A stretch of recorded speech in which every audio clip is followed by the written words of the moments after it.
अस्सलाम वालेकुम, कैसे हैं आप लोग? बेटा हम लोग पेपर सॉल्व कर रहे हैं अक्टूबर नवंबर 21 वेरिएंट 21। अक्टूबर नवंबर 21 वेरिएंट 21। ठीक है जी। क्वेश्चन नंबर 1 निकालते हैं जनाब। Question number 1 please. क्या कहता है? Define density. क्या होता है डेंसिटी? डेंसिटी की डेफिनेशन सबको आती है ना? मास पर यूनिट वॉल्यूम। डेंसिटी होता है मास per unit volume. Mass per unit volume. You can write the formula rho is equal to M over V. चलेगा। अच्छा आगे कहता है a smooth pebble made from uniform rock has the shape of an elongated sphere as shown in figure 1.1. The length of the pebble is L. The cross-section area of the pebble in the plane perpendicular to L is circular with a maximum radius R. A student investigating the density of the rock makes measurement to determine the value of L, R, and M of the pebble as shown. इन तीनों values given है आपको। अच्छा पूछ के रहा आपसे state the name of measuring instrument suitable for measuring length major करने के लिए। लेंथ की वैल्यू कितनी है? इतने मीटर्स में गिवन है। अगर सेंटीमीटर में कन्वर्ट करें तो 12.42 सेंटीमीटर है ना। तो बेस्ट इंस्ट्रूमेंट कौन सा है? Vernier caliper. माइक्रोमीटर स्क्रू भी इतना खुल नहीं सकता, तो ज्यादा अच्छा प्रिसाइज इंस्ट्रूमेंट वर्नियर कैलिपर है। क्या लिख देंगे? Vernier caliper. वर्नियर कैलिपर पता है आप लोगों को। आगे कहते हैं determine the percentage uncertainty measurement of R. Percentage error in R निकालना है। परसेंटेज एरर इन आर क्या होगा? Partial R over R into 100। ये कितना हो जाएगा? आर के लिए कितनी? 0.0004 divided by 0.0420 into 100 percentage error in are. तो कैलकुलेटर निकालते हैं जनाब। तो आ जाएगा 0.0004 divided by 0.0420, it gives almost 9.5 0.95%। ये आ रहा है 0.95% भी चलेगा। इस बेटर कि आप इसको लिखते हैं अप्रोक्सीमेटली 1%। 1 लिखते तो बेहतर है। वैसे तो हम कहते हैं एब्सोल्यूट एरर 1 होना चाहिए, तो लेकिन इसको भी 1 लिखते तो बेहतर है। 0.95 भी चलेगा। आगे लिख रहे हैं next. The density rho of the rock from the pebble is composed is given by rock जिससे वो बनी उसकी density का formula given है। n is an integer k is constant with no unit and k की value ये given है। SI based unit use SI based unit to show that n is equal to -2। n की value निकालना। तो सबसे पहले इस फॉर्मूला में आप n को सब्जेक्ट बनाएं। n को नहीं बना सकते तो r पावर n को सब्जेक्ट बनाना। r पावर n तो नीचे वाला जो kl है ये उधर जाके मल्टीप्लाई हो जाएगा। तो रो इंटू के एल डिवाइडेड बाय ये जो मैस है वो इधर आके डिवाइड हो जाएगा। तो आप इधर की यूनिट्स डाल दें। इक्वेशन अगर होमोजीनियस है तो unit of left hand side is equal to unit of right hand side. R की यूनिट क्या होती है? आर की यूनिट होती है मीटर पावर एन आ जाएगा। रो की यूनिट क्या होती है? केजी पर मीटर क्यूब। डेंसिटी की यूनिट के की कोई यूनिट नहीं है। लेंथ की यूनिट मीटर्स होती है और मैस की यूनिट किलोग्राम है। तो लिखा हुआ है के हैज नो यूनिट, तो नीचे केजी से कैंसिल हो जाएगा। तो आपके पास रह जाएगा m पावर -2। तो m power n is equal to m power -2। तो n की वैल्यू आ गई -2। ये प्रूफ शो करना। तो नेक्स्ट पार्ट क्या कहते हैं? Calculate the percentage uncertainty in rho. Percentage uncertainty नीचे लिखा लेकिन ऊपर ही सॉल्व कर रहा हूँ क्योंकि फॉर्मूला ऊपर है। Calculate the percentage uncertainty in rho. Percentage uncertainty in rho कैसे निकालेंगे? रो को सब्जेक्ट बना लिया, ठीक है। पहले फॉर्मूला लिख लेना। तो रो किसके इक्वल है? n r पावर n के लिए -2 लिख दिया आपने डिवाइडेड बाय के एल। बेटा ये आपने नीचे लिखना है, मैं जगह इधर लिखना है, मैं ऊपर लिख रहा हूँ क्योंकि कैलकुलेशन ऊपर है। अब डेंसिटी के फॉर्मूला में क्वांटिटीज मल्टीप्लाई और डिवाइड होंगी। व्हेनेवर क्वांटिटीज आर मल्टीप्लाइड और divided their percentage errors are added. we ignore the constants and power multiply with the percentage error and power should be positive। Power को positive होना चाहिए। तो आप सबसे पहले इसकी पावर को पॉजिटिव बनाएंगे। -2 पावर है ना, इसको नीचे लेंगे। रो इज इक्वल टू m के एल आर स्क्वायर हो जाएगा। इसकी पावर पॉजिटिव बनानी होती है तो पावर पॉजिटिव बना ली जी जनाब। तो लिखते हैं एक्सप्रेशन। परसेंटेज एरर का एक्सप्रेशन क्या बनेगा? तो ये हो जाएगा percentage error in rho is equal to percentage error in m, ये तो कांस्टेंट है ना, इसको इग्नोर कर देंगे, plus percentage error in length plus percentage error in r, और r की पावर 2 है। बेटा -2 नहीं कर देनी आपने, इसको पहले आपने डिवाइड करके पॉजिटिव बनाना है, तो पावर पीछे मल्टीप्लाई हो जाए, 2 टाइम्स परसेंटेज एरर इन r। अब वैल्यूज डाल दें। परसेंटेज एरर इन m कैसे निकालेंगे, partial m over m into 100 अलग से निकाल लेते हैं ना, हम परसेंटेज एरर इन m अलग से निकाल लेते हैं, परसेंटेज एरर इन l अलग से निकाल लेते हैं, और परसेंटेज एरर इन r तो है हमारे पास। सबसे पहले मैं निकाल रहा हूँ यहाँ पे percentage error in m, percentage error in m find out कर रहा हूँ, तो partial m over m into 100, partial m over m into 100, partial m की वैल्यू कितनी है 0.001, 0.001 ओवर 1072 इंटू 100, ये आ जाएगा 0.09%।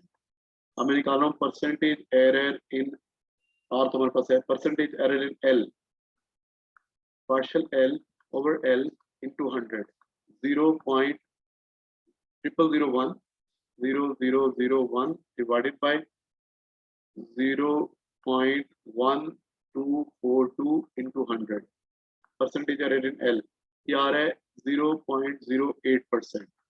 ठीक है, अब फार्मूले में वैल्यूज डाल देती हूँ, ऊपर वाले फार्मूला। आर का परसेंटेज एरर पता है आपको, ये जो है आर का परसेंटेज एरर कितना था 0.95%।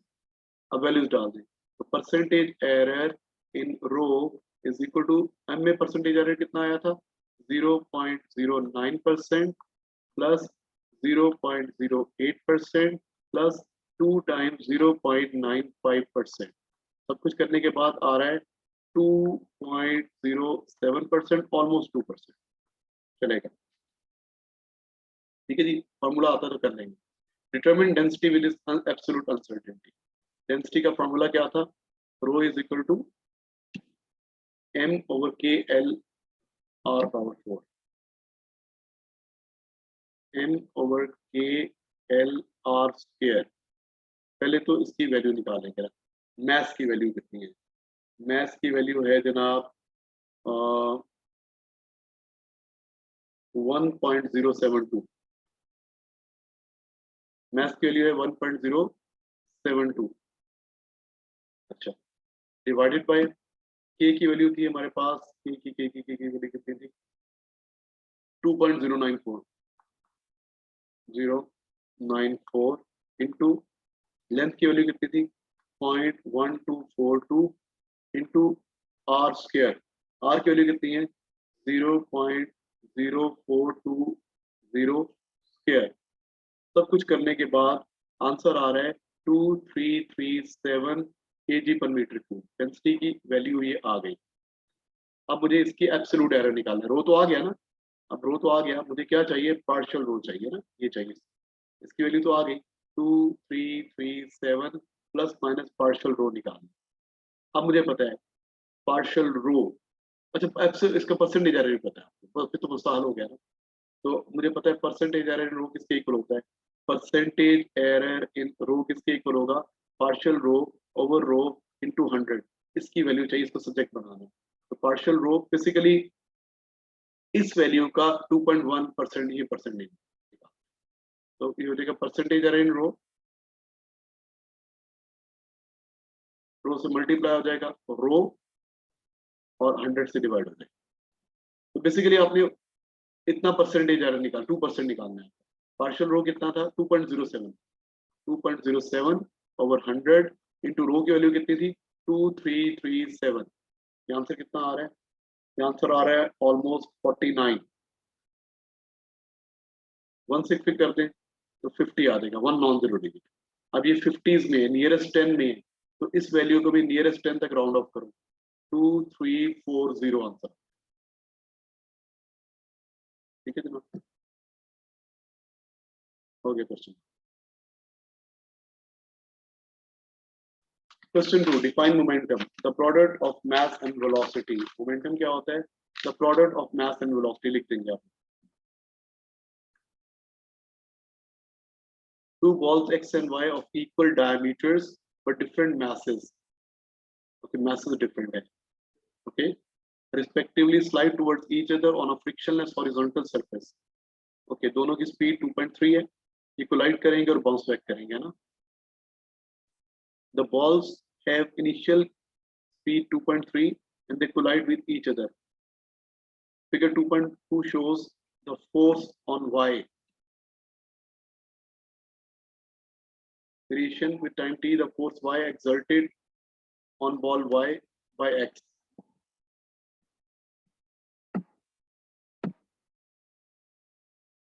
फोर्स का ग्राफ गिवन. ये फोर्स और y का ग्राफ गिवन है तो हमने क्या करना है जनाब, वैल्यूज चेक कर लेते हैं. वैल्यू कितनी है, ये मैक्सिमम वैल्यू कितनी है, maximum value maximum value maximum value maximum value कितनी है, और ये हो जाएगी एक बॉक्स 20 की 240. मैक्सिमम फोर्स 240 है. अच्छा, फोर्स का ग्राफ गिवन है. एक्स का मास कितना है 2.4 और y का 0.1.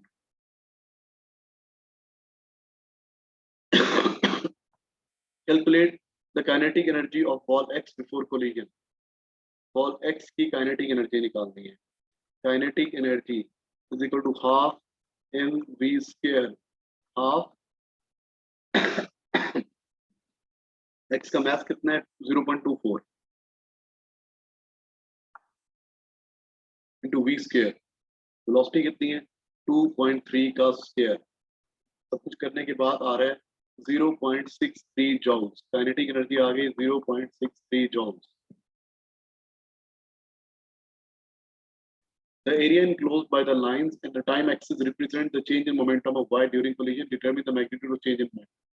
आपने change in momentum निकालना है. Change in momentum area of triangle बन रही है ऊपर. Half into base into height. Half base कितनी थी चेक करते हैं. 5 milliseconds है और height 240 है. देखो ना, ये बेस है ना, बेस सारी बेस है और हाइट ऑल्टीट्यूड कितना है, ये हाइट, ये ऑल्टीट्यूड ये 240 है. 5 मिलीसेकंड और 240. 5 मिलीसेकंड 5 into 10 power minus 3 मिली की value into 240. Change in momentum तो ये आ रहा है जनाब 0.60 न्यूटन से. Next part, calculate the magnitude of velocity of y after collision. X और y ड्रॉ करें. ये आपका x है और इसकी इधर को velocity है 2.3 मीटर्स पर सेकेंड और इसका मास कितना है 0.24 किलोग्राम. और ये y है जी, इसका मास कितना है 0.12 किलोग्राम और ये इधर को आ रहा है. इसकी वेलोसिटी कितनी है 2.3 मीटर पर सेकेंड. ये बिफोर कोलिजन है, ये बिफोर. आफ्टर कोलिजन ये तो कंफर्म है, इसका मास ज्यादा है, इसका मास कम है, ये तो बाउंस बैक करेगा, ये वापस जाएगा. आफ्टर कोलिजन ये जो y है ना, ये वापस जाएगा. पहले इधर को था. आफ्टर कोलिजन x का पता नहीं, x की क्या होगा सीन, लेकिन y तो वापस जाएगा. इसकी फाइनल वेलोसिटी इधर को होगी. तो इसका मास कितना है 0.12 किलोग्राम और ये फाइनल वेलोसिटी. अच्छा जी, नॉलेज बेस इसकी फाइनल वेलोसिटी. तो हमने फाइनल वेलोसिटी x निकालनी है. x final. अगर आपने x को पॉजिटिव कह दिया है, इस डायरेक्शन को पॉजिटिव कह दिया है, ये डायरेक्शन पॉजिटिव है, तो फिर इसकी इनिशियल वेलोसिटी क्या होगी, इसको नेगेटिव कहना पड़ेगा. ये इनिशियल वेलोसिटी, इसको नेगेटिव कहना. सही है. अच्छा, अब हमें पता है what is change in momentum of y. आपने निकाला है mv minus mu. mv minus mu होता है ना फॉर्मूला. अच्छा, चेंज इन मोमेंटम कितना आया, राइट साइड पे आया. चेंज इन मोमेंटम राइट पे आया. राइट पे जिस डायरेक्शन में फोर्स लगती है ना बेटा, y पे फोर्स राइट पे लगेगी. जब ये टक्कर मारेंगी ना, जब ये टक्कर मारेंगी तो force on y will be on right side. तो चेंज इन मोमेंटम उसी डायरेक्शन में होता है जिस डायरेक्शन में फोर्स लगती है. ये x है, ये y है, ये फोर्स ऑन y राइट पे लगेगी ना, तो उसका चेंज इन मोमेंटम भी राइट पे होगा, मतलब पॉजिटिव होगा. तो पॉजिटिव ही लिखे 0.60. मैथ्स चाहे कॉमन ले ले, चलिए पूरा लिख देते हैं. 0.12 इंटू v निकालना है, v है x कर दिया माइनस 0.12 और ये वेलोसिटी कितनी है -2.3. 0.12 कॉमन ले लेना और डिवाइड करके, यहाँ भी 0.12 है, यहाँ भी 0.12 कॉमन लेके डिवाइड कर दिया, तो क्या रह गया 0.60 divide by 12 is equal to x में -1 प्लस हो जाएगा प्लस 2.3, ये 5 आ जाएगा, 5 आ गया, 5 is equal to x plus 2.3, तो एक्स की वैल्यू कितनी आ गई 2.7 मीटर पर सेकेंड, ये आ जाएगी 2.7 मीटर पर सेकेंड, तो एक्स इधर को जाएगा, इसकी वैल्यू आ जाएगी प्लस 2.7 मीटर पर सेकेंड, राइट पे जाएगा। आगे कहते हैं on figure 2.3 sketch the variation with time t of the force x exerted on y, x जो y पे फोर्स लगा रहा है, पीछे वाला ग्राफ किस पे था, y जो x पे लगा रहा है, फोर्सेस इक्वल एंड ऑपोजिट होती है, तो जितनी ये था ना फोर्स ऑन y का ग्राफ, ये था फोर्स ऑन y का ग्राफ, कलर चेंज कर रहा हूँ, ये था जो ग्राफ था, ये था फोर्स ऑन y, तो फोर्स ऑन x क्या होगी, इसका मिरर इमेज होगी, इसका मिरर इमेज तो यहाँ से गुजरेगी, 0 से स्टार्ट होगी, तो इसका मिरर इमेज बना दें, तो आप उधर ही बनाएंगे, मेरे मैं इधर बना रहा हूँ ताकि मुझे देखने में पसंद है, स्केल से इस पॉइंट को ज्वाइन कर, ये फोर्स ऑन एक्स का ग्राफ, फोर्स ऑन एक्स का ग्राफ बनेगा, इसका मिरर इमेज बनेगा, ठीक है, उधर एक्सिस पे बना देंगे आप, एक्शन एंड रिएक्शन में इक्वल एंड ऑपोजिट होंगे, बस हो गया। Question number 3 please, a uniform metal bar initially unstretched has sides w length है, x width है और h height है as shown. The bar is now stretched by tensile force F applied to the shaded regions. The changes in x and y are negligible. X and y में negligible है. The bar now has length x, y and z. X, y and z. पहले भी क्या था? x, y था और पहले w था. अब z हो गया. मतलब पहले जो इनिशियल लेंथ थी वो w थी, अब फाइनल लेंथ z हो गई. इनिशियल लेंथ कितनी थी w और ये फाइनल लेंथ. अच्छा क्या कहते हैं, determine the expression in terms of f w x y z for stress. Stress का फॉर्मूला क्या होता है, स्ट्रेस का ऊपर लिख रहा हूं मैं, स्ट्रेस होता है फोर्स ओवर एरिया, तो फोर्स कितनी है एफ ही है, एरिया कितना है ये शेडेड एरिया एक्स वाई.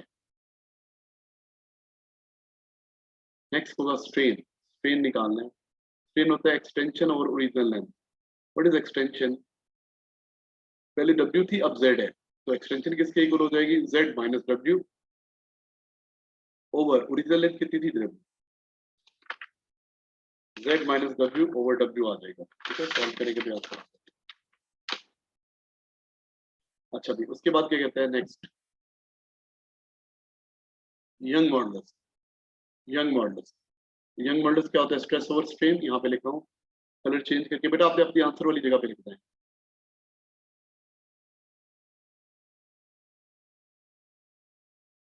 हाँ जी, तो यंग मॉडुलस क्या होता है, स्ट्रेस ओवर स्ट्रेन. स्ट्रेस की वैल्यू क्या आई है, F over X Y divided by strain की वैल्यू क्या आई है, z minus W over W. अब इसको उल्टा कर दें तो हो जाएगा F X Y multiply by W over z minus W. Bracket में लिखते हैं, ठीक है जी. स्ट्रेस ओवर स्ट्रेन, तो स्ट्रेस ये बेसिकली क्या है, स्ट्रेस डिवाइडेड बाय स्ट्रेन है, मैंने यहाँ पे वैल्यू दी.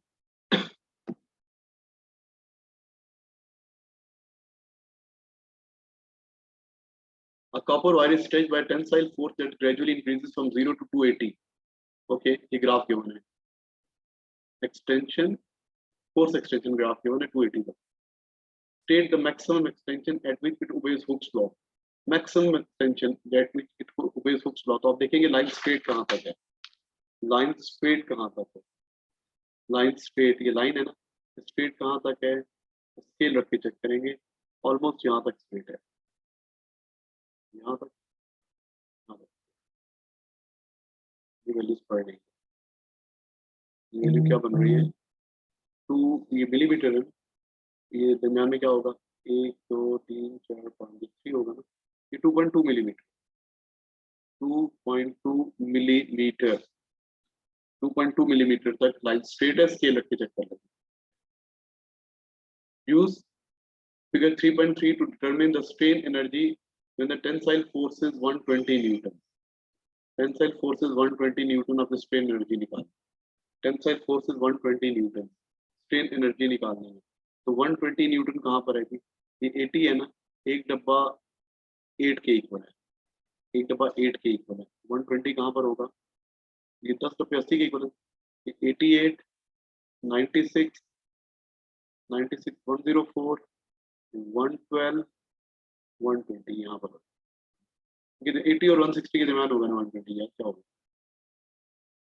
यहाँ ये एरिया निकालना है आपको, एरिया अंडर द ग्राफ, ये वाला एरिया, ये वाला एरिया। अब यहाँ पे ये क्या बन रही है? ये बन रही है ये 2 है ना, ये 1.8, ये 1.6, ये 1.4, 1.4 मिलीमीटर और ये 120 है। तो एनर्जी किसके इक्वल होता है? Area under the graph. Energy is equal to half base into height, area of triangle, half, what is base? 1.4 millimeter है, 1000 into 120। सॉल्व करते हैं इसको, तो आंसर आ रहा है 0.084 जॉल्स, 0.084 जॉल्स। ठीक है, सॉल्व करेंगे जो आंसर आ जाए। उसके बाद कहते हैं next, use figure 3.2 to strain energy हो गया। Explain why the work done in stretching the wire to 12 millimeter is not equal to energy recovered when the tensile force is removed. Work done 112 millimeter not equal to the energy recovered. Energy recovered कौन सा area होता है? Area under unloading curve. Area under unloading curve कैसा बनेगा आपको पता? Area under unloading curve कैसा बनता है? ये इसके पैरेलल लाइन बनेगी और यहाँ से बनेगी, ऑलमोस्ट यूं बनेगी। ये अनलोडिंग कर्व, ये वाला एरिया। ऑब्वियसली आपने जो वर्क डन किया है वो ज्यादा एरिया है, एनर्जी रिकवर कम एरिया होगी। तो कुछ एनर्जी कहाँ चली गई है? आपको होता है ना मटेरियल परमानेंटली डिफॉर्म हो रहा है, डक्टाइल बिहेवियर है, ये डक्टाइल बिहेवियर परमानेंटली डिफॉर्म हो रहा है। तो some energy is dissipated into internal energy. ठीक है, some energy is converted into internal energy, heat energy भी बन सकती है, and to permanently deform the material.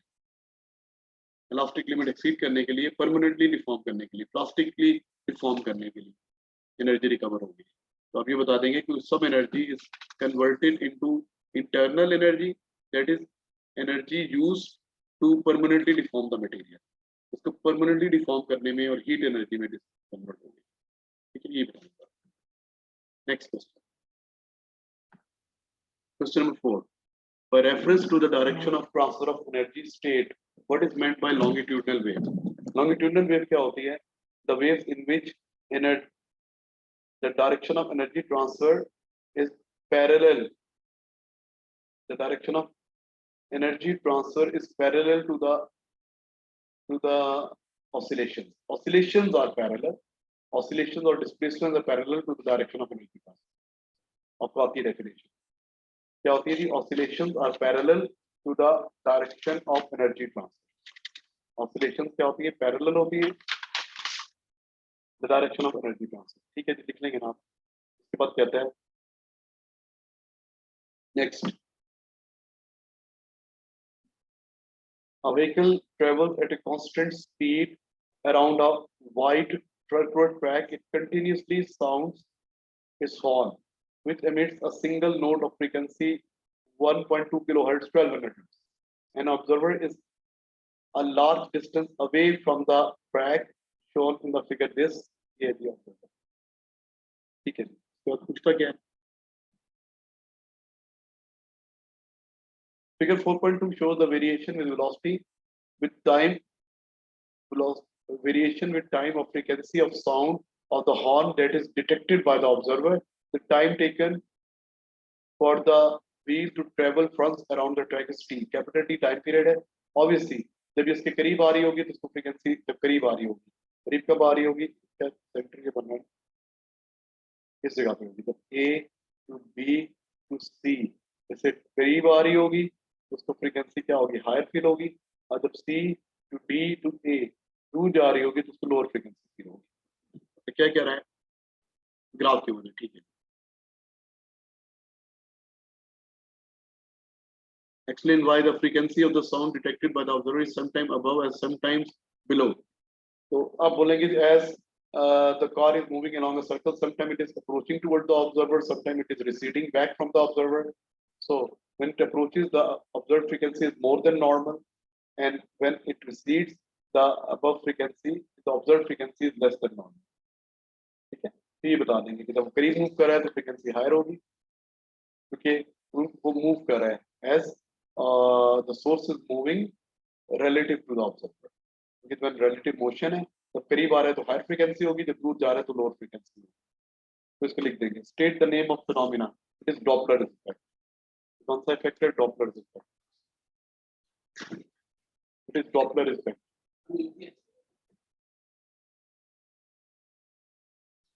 On figure mark with the letter X the position of the vehicle when it is emitted a sound that is detected at time t.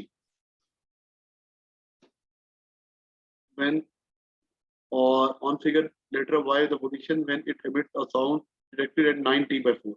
t पे क्या हो गया, 9t/4 पे क्या होगी देखते हैं।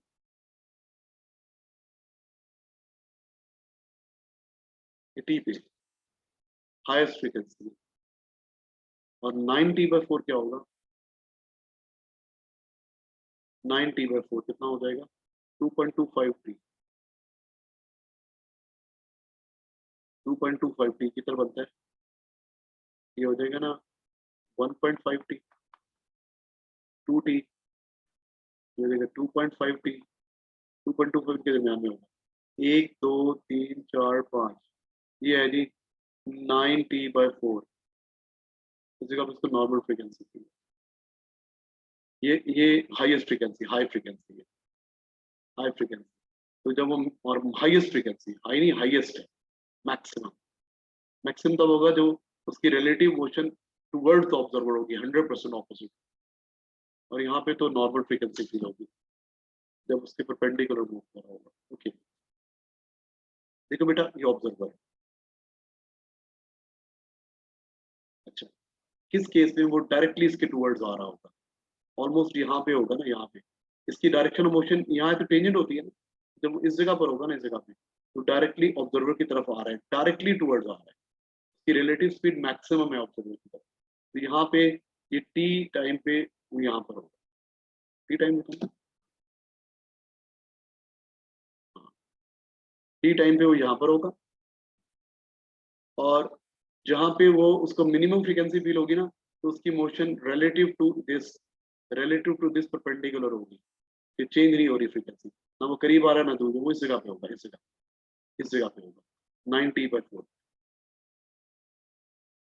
9t/4 पे 2 चक्कर खा चुका होगा, तो पहले टी पे यहाँ पहुंचा है ना, तो 9t/4 पे यहाँ पे हो सकता है, ये यहाँ पर, जहाँ पे इसकी मोशन उसके परपेंडिकुलर होगी, मतलब ना करीब आ रहा होगा ना दूर आ रहा होगा, नॉर्मल फ्रीक्वेंसी फील हो रही है, नॉर्मल फ्रीक्वेंसी फील हो रही है बेटा, नॉर्मल फ्रीक्वेंसी, ना ज्यादा ना कम। इसका मतलब ना अप्रोच कर रहे हैं ना अवे जा रहा है, उसके अलॉन्ग मूव नहीं कर रहा, सोर्स के अलॉन्ग मूव नहीं।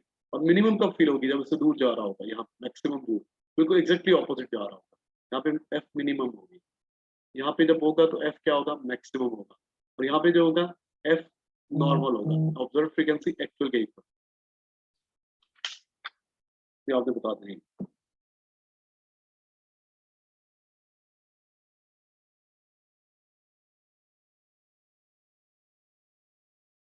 The speed of the sound is 320. Use figure 4.2 to determine the speed in beat. Speed of sound. आपको speed पता है 320 है, हमने speed of source निकालनी। फॉर्मूला क्या होता है, observed frequency is equal to source की frequency into speed of sound divided by v plus minus vs होता है ना। ओके, करीब आने पे नेगेटिव, दूर जाने पे पॉजिटिव होता है, हम करीब आने वाले यूज करते हैं। Observe frequency is equal to this V, करीब आने वाली यूज कर लेते हैं, करीब आने पे ये ज्यादा होने के लिए नीचे नेगेटिव होना चाहिए, यस। तो एफ ओ कितना है ग्राफ से चेक करें 1400 एफ 1400 मैक्सिमम फ्रीक्वेंसी वाला पॉइंट यूज करें। ये कितना है 1400 और उसकी फ्रीक्वेंसी कितनी है 1200, स्पीड कितनी है 320 divided by 320 minus VS, multiply होगा। सब कुछ करने के बाद सॉल्व करेंगे इसको, ये हो जाएगा 1400 into 320 minus VS is equal to 1200 into 320, 2 0 से काट, ठीक है। सॉल्व करते हैं, वीएस उधर ले जाएं और ये इधर आते हैं, तो देखा 14 into 320 minus 12 into 320 is equal to VS, देखा 14 इंटू 12 2 इंटू 320 2 इंटू 320 और वीएस के साथ भी आएगा ना 14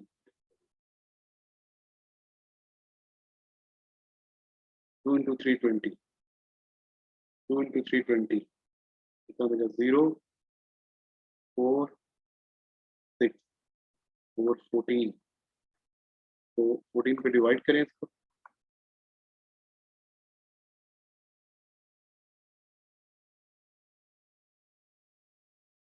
45.7 almost 46, the speed is 46 meters, ठीक है। अब करीब आने वाली भी ले सकते हैं, दूर वाले वाली भी ले सकते हैं। दूर जाने वाली में ऑब्जर्व फ्रीक्वेंसी मिनिमम लेंगे और यहाँ पे प्लस साइन आता है, नीचे प्लस आता है कैसे। Next stage Kirchhoff first law, क्या होता है Kirchhoff first law, the sum of currents at any junction is zero, sum of current at any junction is zero, पता है आपको। उसके बाद कहते हैं the circuit shown contains a battery electromotive force E with negligible internal resistance connected to 4 resistors R1 R2 R3 नजर आ रहा है आपको, और ये सर्किट है। करंट इन दिस आपको ये भी नजर आ रहा है, उसको 2.4 वोल्ट मिल रही है।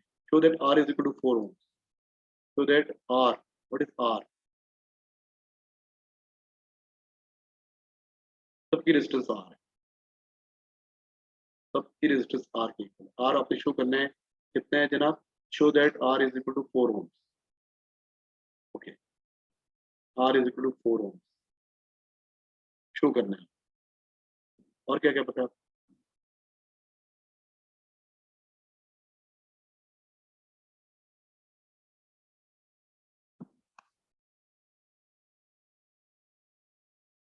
each of resistance R, इसको आप यूं ड्रॉ कर लेते हैं, सबकी रेजिस्टेंस R है,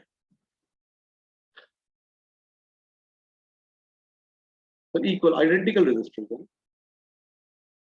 आइडेंटिकल रेजिस्टेंस, ओके।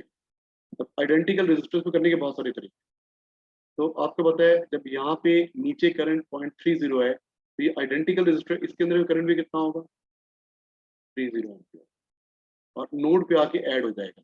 यहाँ पे टोटल करंट कितना हो जाएगा, इधर से भी 0.30 आ रहा है, इधर से भी 0.30 आ रहा है, टोटल कितना हो जाएगा 0.60 एम्पियर करंट हो जाएगा। आप इसकी दोनों चीजें पता है आपको, आई भी पता है, वी भी पता है, तो क्या हो जाता है R is equal to V over आई।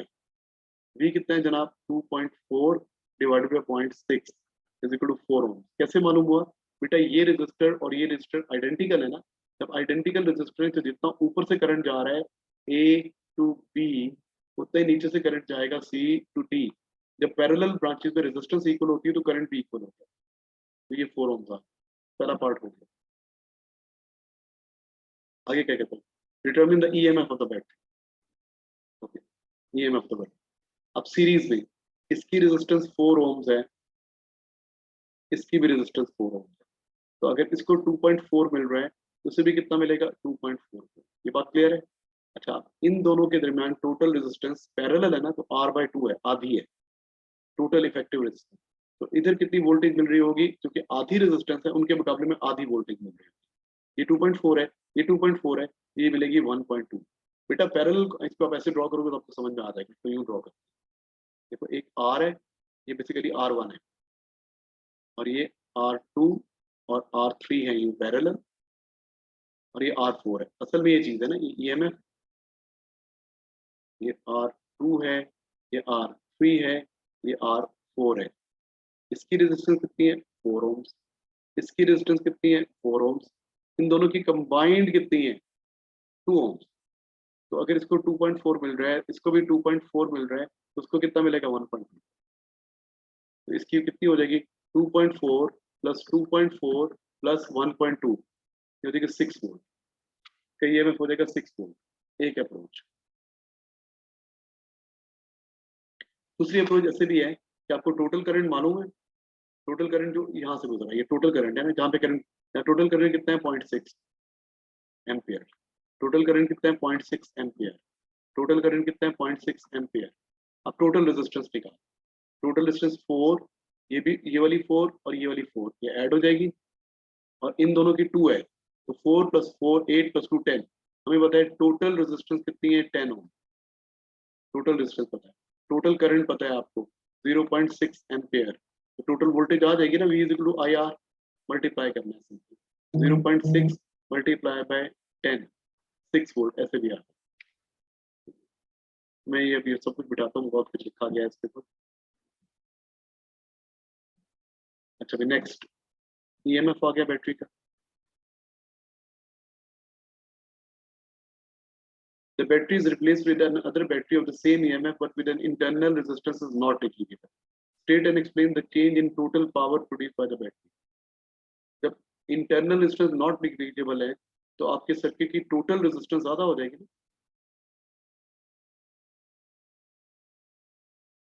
ज्यादा। तो टोटल रेजिस्टेंस ज्यादा हो जाएगी, तो टोटल करंट कम फ्लो करेगा।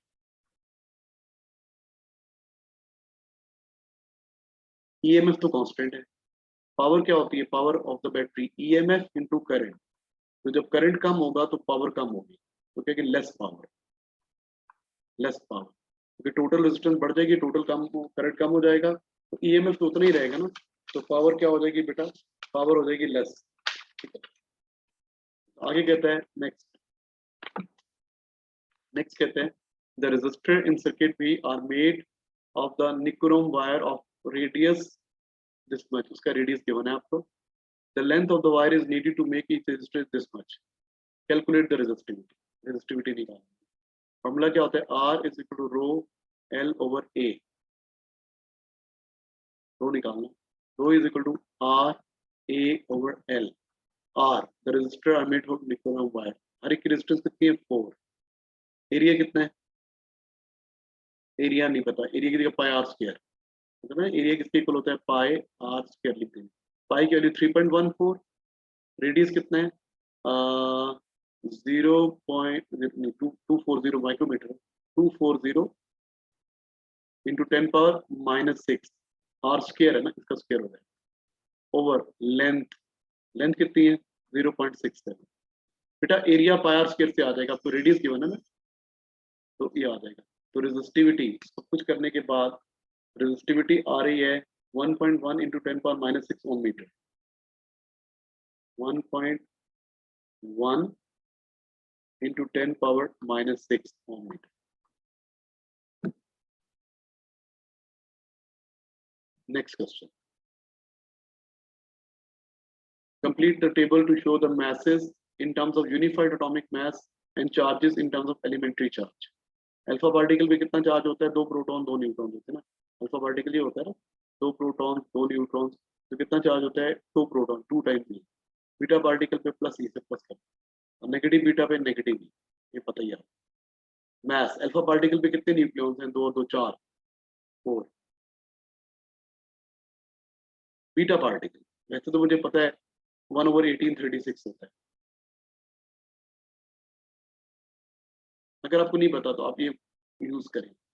वन यूनिफाइड एटॉमिक मास का मास कितना होता है पता है आपको? 1.66 जेड शीट पे गिवन है, वहां से चेक करें। अच्छा, अब ये एक्स है। इलेक्ट्रॉन का मास कितना होता है? 9.1 इंटू 10⁻⁻31 किलोग्राम। तो इतने यूनिफाइड, इतने के दिए तो 1 है, इतने के दिए तो कितना होगा? सॉल्व करेंगे तो याद आएगा, याद आएगा ऑलमोस्ट 0.0005। जितना पॉजिटिव बीटा का होगा उतना ही negative beta, almost almost.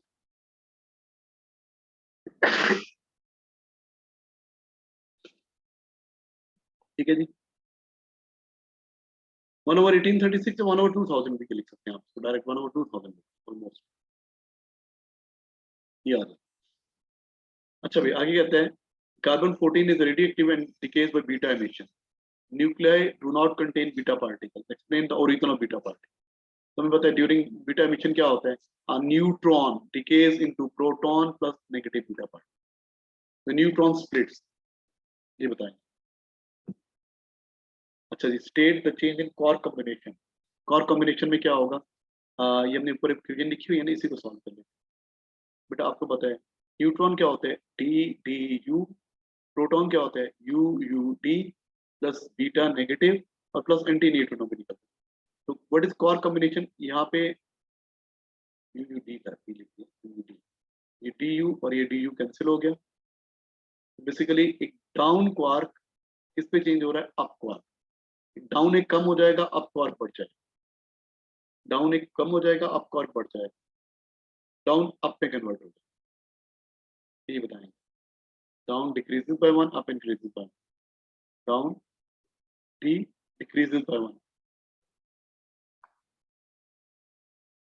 Up increases by 1. Suggest why beta particle are emitted with a range of energy. आपको पता है खाली बीटा तो निकलता नहीं है, साथ एंटी न्यूट्रिनो भी निकलता है। तो कभी एंटी न्यूट्रिनो की ज्यादा एनर्जी होती है तो बीटा को कम मिलती है, कभी इसकी से कम एनर्जी होती है तो उसको ज्यादा मिलती है। तो energy is shared between beta and anti neutrino. Energy beta anti neutrino is also emitted, पहले लिखे ना, anti neutrino is also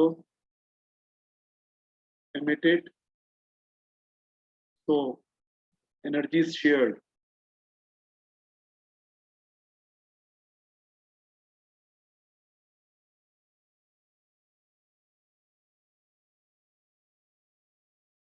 between beta negative and anti neutrino.